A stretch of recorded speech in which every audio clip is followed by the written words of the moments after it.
Hello and welcome to the Scaleforum 2022 report. This is part one of a four-part series of videos covering the show. This year's show was held at a new venue for us, the Cresset's Community School in High Wycombe. It is conveniently located less than a mile from Junction 4 on the M40 with good on-site parking. The building is very modern, with a large airy atrium at its heart, which was used as part of the show space. The report takes the form of a tour, as if you were a visitor to the show, starting from the main entrance. The show is divided into three areas. Nearest the entrance is the atrium, which we will look at first. Then the main hall to the right. And finally the sports hall located on the first floor. The report has been split into four parts to correspond with these areas, and the one for the sports hall is split into two as there is so much to see there. All photos and videos were captured under show conditions, with people wandering in and out of shot and the usual background hubbub. Many of the layouts have expertly produced videos on their own websites, showing off the layout at its best. What follows here is a simple report of the show. So, starting with the atrium. On the right as you enter the atrium is the Society stand, staffed by volunteers and committee members, to welcome you and hopefully encourage some first-time visitors to join the Society. Immediately ahead of you, we have our first layout, Boston Frodsham. Welcome to Boston Frodsham. The layout is set between 1975 and 1985. It is based on the swing bridge at Boston Docks, and as it is represented on the layout, and the wharf at Frodsham in Cheshire, and again here in model form. The layout has fiddle yards at either end. To the left represents the dockside facilities. To the right is the exchange sidings joining to the main line. The area highlighted in yellow is the display area. Traffic to the docks on the left is handled by an 03 and an 08 in tandem, the swing bridge having a limited axle weight. Let's now take a few moments to watch some trains in operation. The locos are fitted with digital sound, so the recorded audio has been retained, but being in the middle of a show, there is a lot of background noise and chatter.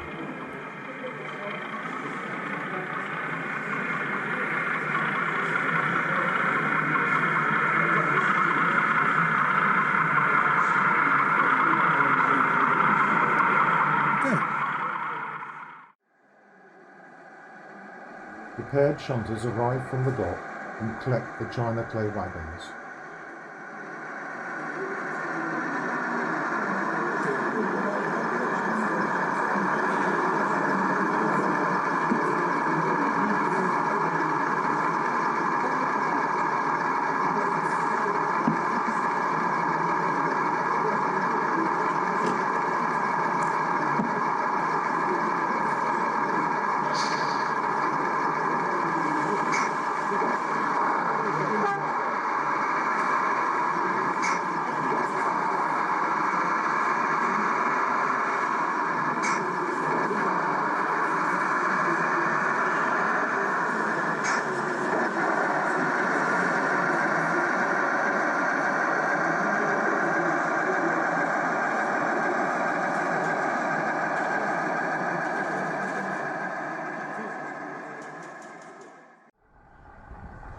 Then return to the docks over the swing bridge.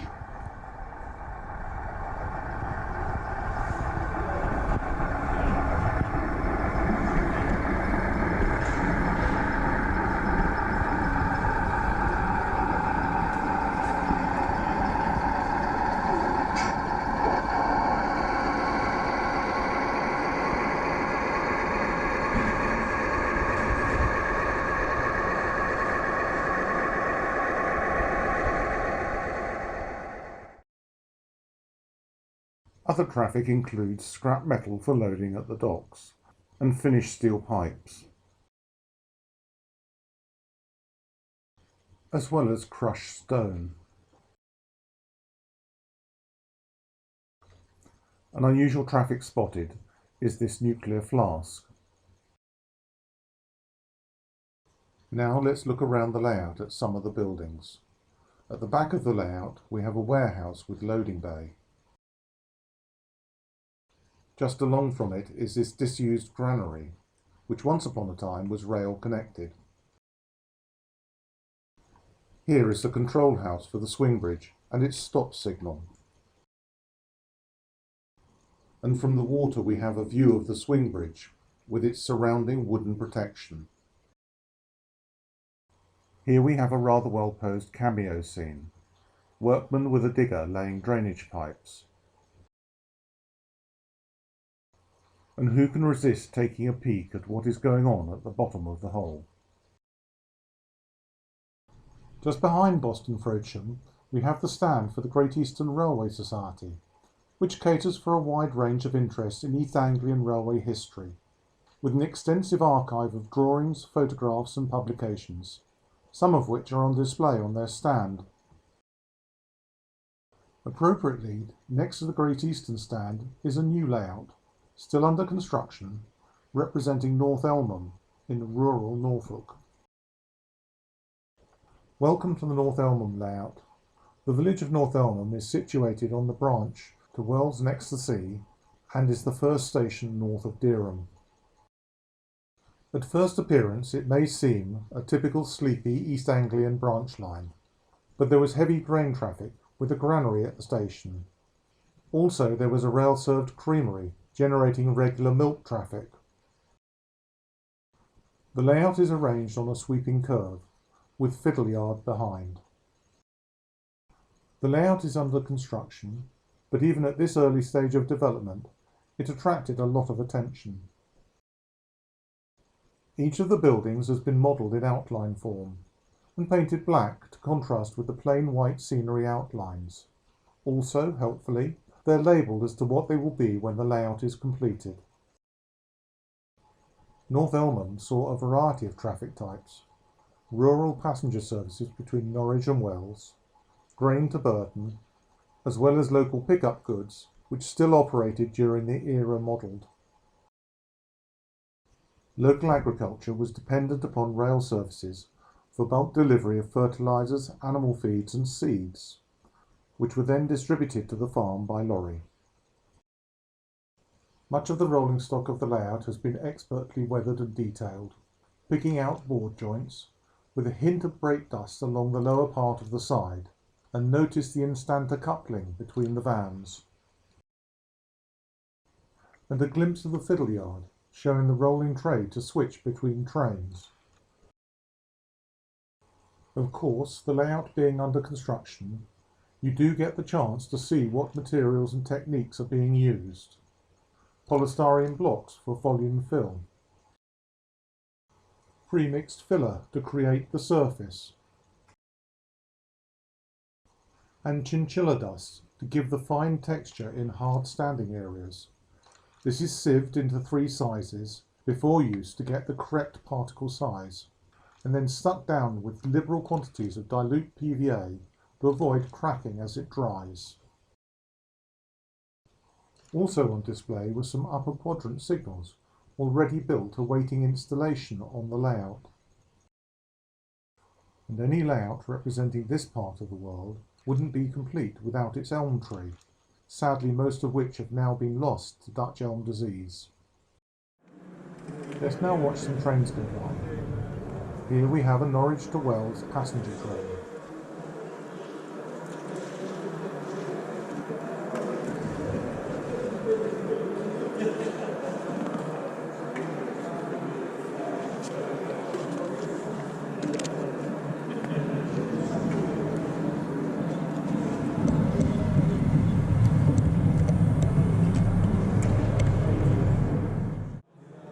In the other direction we have the Wells to Wymondham pickup goods.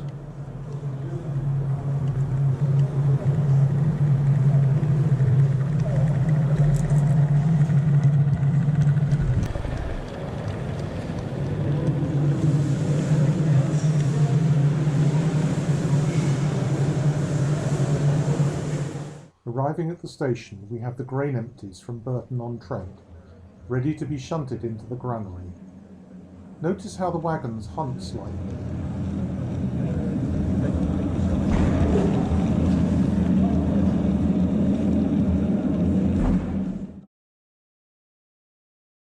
Just beside North Elmham, we come to the high-level stand, with their usual range of beautifully designed and etched kits on display. Next in line is Hobby Holidays, showing their range of tools, materials and components. New this year is an extensive range of styrene sections for the modeller, available in larger section sizes than in the past. Moving along, we have branch lines, offering a wide range of vehicle components, gearboxes and the like, as well as their own kits. We now come to the Kitedale layout. Welcome to Kitedale. This layout is now set in the West Pennine foothills, representing a British Rail London Midland Region terminus. The layout was rebuilt from the well-known Kite Houses exhibition layout, built by David Hawkins and Tony Sullivan. Kitedale is the passenger terminus, but the line continues beyond the station to a paper mill and a quarry as a goods-only line.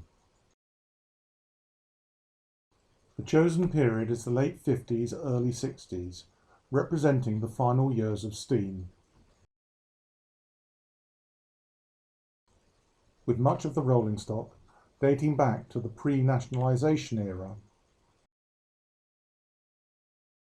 However, we do see the start of diesels, with DMUs on some of the passenger services. The layout has minimal signalling, typical of a branch terminus at that time. At the left-hand end, trains enter the scene over a level crossing. Arriving at the station with its single platform and small booking office and waiting rooms. The goods shed is a simple affair, a through road and unloading dock, with the office on the left. The yard also has a crane for heavier loads.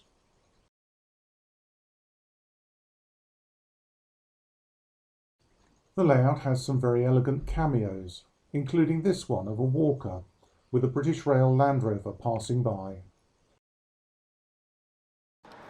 Now let's watch some trains in operation. Here we have the arrival of a passenger train.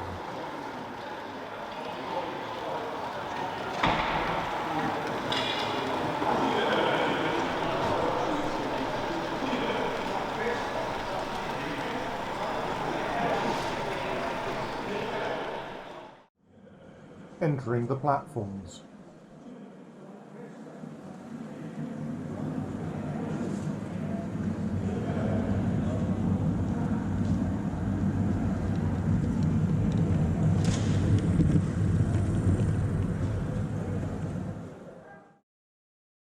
Next, the engine moves forward to run round.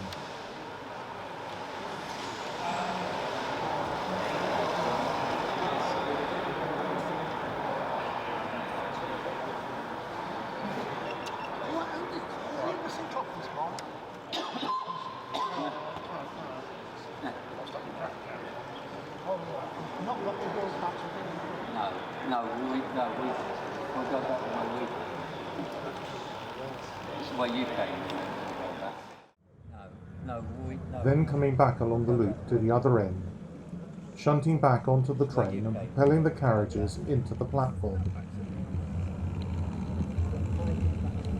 It gives a very nice feel for the train sort of coming off. Are they expensive? No, it was free. Was it? Yeah. I got it when I signed up to vote for. Right. But they're not expensive. It's an obsolete model now. So it's made of cement. So that's, but then it's been put in and then encapsulated, laminated by a print shop from it. And then Well, the point is about but not for as long as upstairs, I think. Right. Has also the same source. Yeah. But I because have they've been got guilty building of code against it, it just going makes on it and keep difficult. pushing. No better than that. And finally, ready for departure. I'm not sure if I'm that unfortunate. And I think